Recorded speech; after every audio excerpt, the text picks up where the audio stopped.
o arrebatamento da igreja e o caráter de Deus. Provérbios 11, 8 diz: o justo é libertado da angústia, e o ímpio fica em seu lugar. Sabemos que o mistério da igreja só foi revelado a Paulo muito tempo depois que o autor deste provérbio o escreveu. Portanto, muitos poderiam dizer que este versículo não pode ser aplicado para apoiar a ideia de que a igreja não passará pela grande tribulação. Mas, às vezes um texto não se aplica a um determinado assunto diretamente, mas serve para revelar-nos o caráter e os princípios que Deus aplica a tudo o que Ele faz. Neste caso, podemos tirar as seguintes conclusões. 1. Deus liberta os justos da tribulação.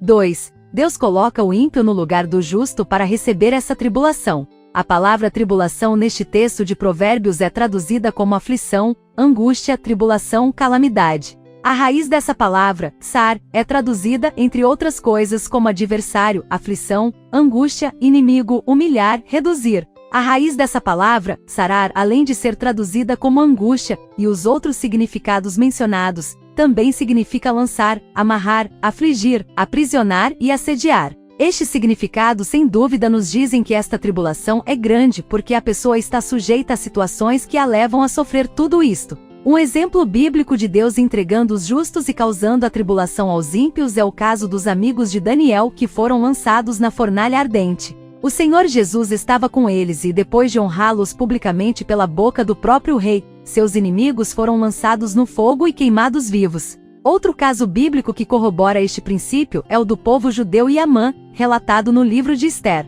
Amã queria destruir o povo hebreu e mandar matar Mardoqueu. Mas, não só Deus salvou o povo e Mardoqueu, mas Amã e sua descendência foram mortos em seu lugar.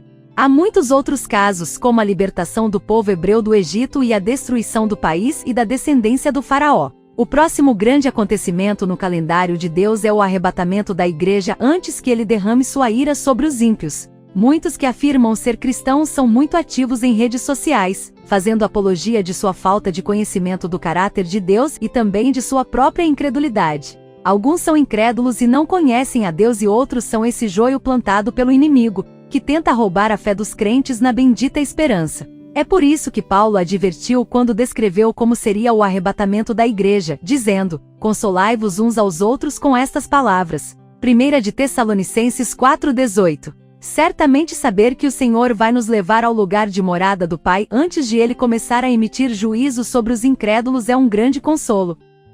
Embora estejamos apenas no princípio das dores, as coisas já são angustiosas e nos mostram o quão cruel será este momento de grande tribulação. Se não fosse pela paz de Cristo em nossos corações, ficaríamos loucos neste mundo absurdo em que já estamos vivendo. Portanto, não há consolo em pensar que seremos expostos à ira de Deus. Além disso, como vemos em Provérbios 11:8 e outros exemplos bíblicos, não está no caráter de Deus atribular os seus ou derramar sua ira sobre aqueles que creram.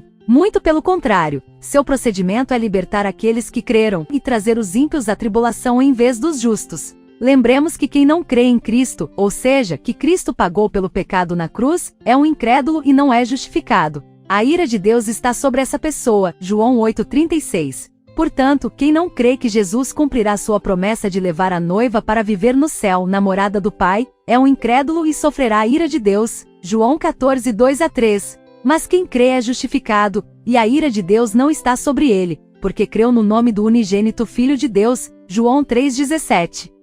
Qual é a sua posição sobre o arrebatamento da igreja antes da grande tribulação? Nosso material é inédito. Se você gostou, inscreva-se e compartilhe.